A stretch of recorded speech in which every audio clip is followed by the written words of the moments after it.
Now, as someone who enjoys Harry Potter because it was a magical world and it was fun to get sucked into, my biggest problem with a series like that, whether books or movies, is that a lot of its messages were very surface level, especially when it came towards demi-human rights. It more or less just became slavery bad, they don't want to be someone else's servant. But there's a lot to explore in a magical world, especially with ones that have trolls and ogres and all these different things. And Reign of the Seven Spellblades asks the question, what if Harry Potter kind of had a deeper writing style to it? And that's more or less what I'm seeing, especially after finishing its second episode, because a character like Cady, which I just love the fact that it's so simple and it's so subtle, but whether it's the first episode with her immediately showing that she doesn't like seeing creatures like this paraded around like someone's object, almost immediately someone then forces her to almost get killed by the so-called creature that she loves. In this episode, during their class, they're basically turning a caterpillar-like creature into a cocoon, and if it goes black, we'll burn it because it's just a creature. And we see how despite doing so well with each of them, she does so carefully. She takes extra time on that ninth one just because she doesn't want a living creature to then just be some sort of an experiment. And we can see how that's deeply affecting her.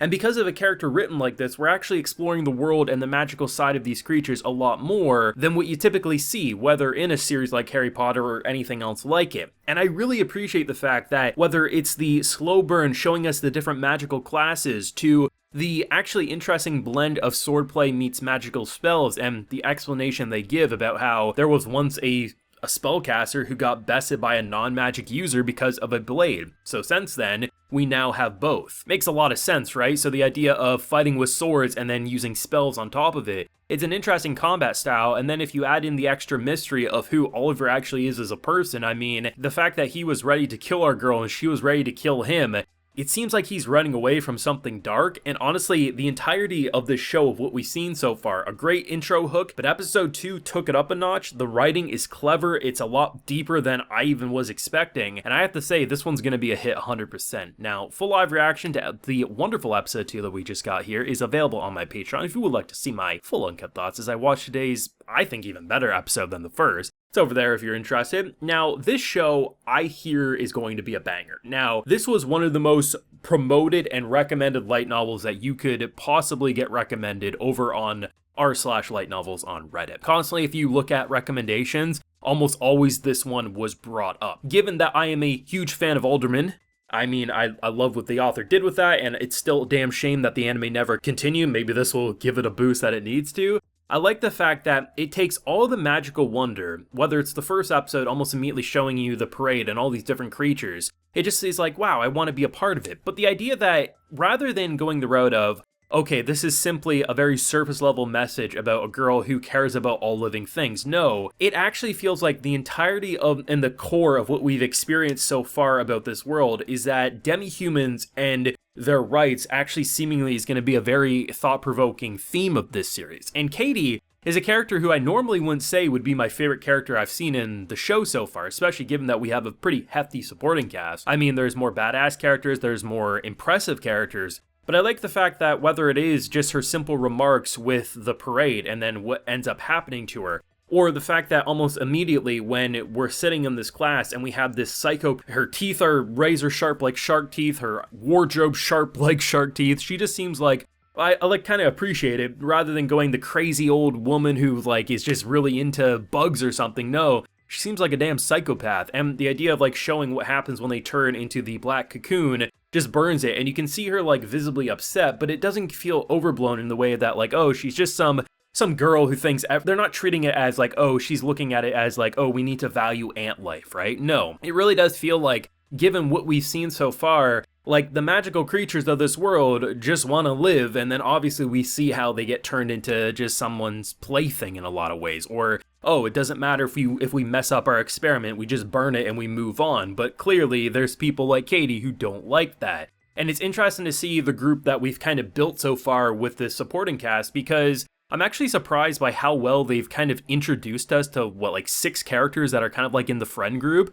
I mean, the idea that if you compare the first episode and some of the presentation of how they directed certain characters, like I was like, oh, this girl's just going to be the preppy kind of biatch of the school. This episode comes around and she's immediately an all-star. Like, you have this, like, I don't know, Draco Malfoy wannabe who's pretty much like, oh, I want to fight this girl. And then obviously our boy Oliver comes in and says, actually, no, I was one of the people who fight, so we already have a connection. It'd make more sense that we fight each other. And then our girl comes in and is like, you can take me instead. It's just nice to see how the characters, they have a starting personality that you enjoy seeing, so then when they start getting these moments, whether it's Katie with her demi-human rights, or this girl talking and just kind of asserting herself as more of like a big sisterly role in a way, I really like what they're doing. I mean, the opening definitely shows some pretty cool things with magic. I mean, at one point it looks like bones become like a bone serpent that attacks, and based on the end of the episode with this dude who made like a wall out of literally bones, I have imagined that's kind of foreshadowing the fight that we're getting next week. In general, this school seems a lot more dangerous than even what they're presenting. I mean, last week they showed a lot of students don't make it through, right?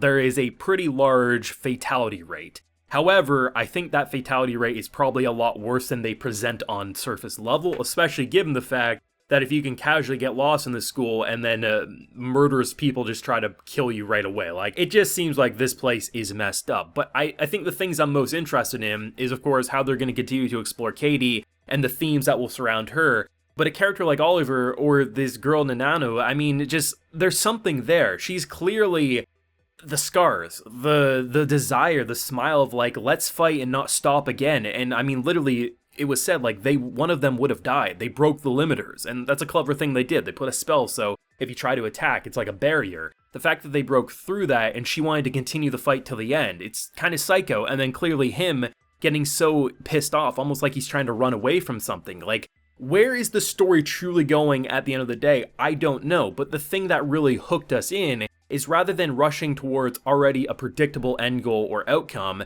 they're slow burn establishing these characters in a very magical filled world with messages that are deeper than surface level. They just want to be more than servants. No, there's a lot going on with the depth here, and the magic system, the school is fun to follow, and I like watching the characters, and clearly characters are going to have a lot of depths as seen by what we've seen, especially with episode 2, but even some of the subject matter that we explored in the first episode. I said that this show would be a hit after the first episode. I mean, based on the hype I heard about the source material, and what I saw with episode 1, it had me impressed. But after leaving now a second episode, I really see the potential with this one. It feels like all that magical wonder you would get with something like a Harry Potter, but it really hammers in the writing so far, and I like what they're able to do. With such a short amount of runtime so far, I feel like I'm more connected to a world like this than a lot of series that have attempted a similar coat of paint in a way, but that's just my feelings. What are you thinking about Reign of the Seven Spellblades? Are you going to keep on watching this one? And if not, let me know why. Leave a like if you enjoy, subscribe if you're new around here, ring that bell so you can get notified when I upload more videos to the channel. And like I mentioned, we do have full live reaction to the Reign of the Seven Spellblades anime available on my Patreon if you're interested. And hey, while you're there, you can also get a video shout out. So today we have Amber, Eugene Lauren, Jade, and Bhuwanake Manukulasuriya. So I appreciate the support, everyone. Please take care and have a good one.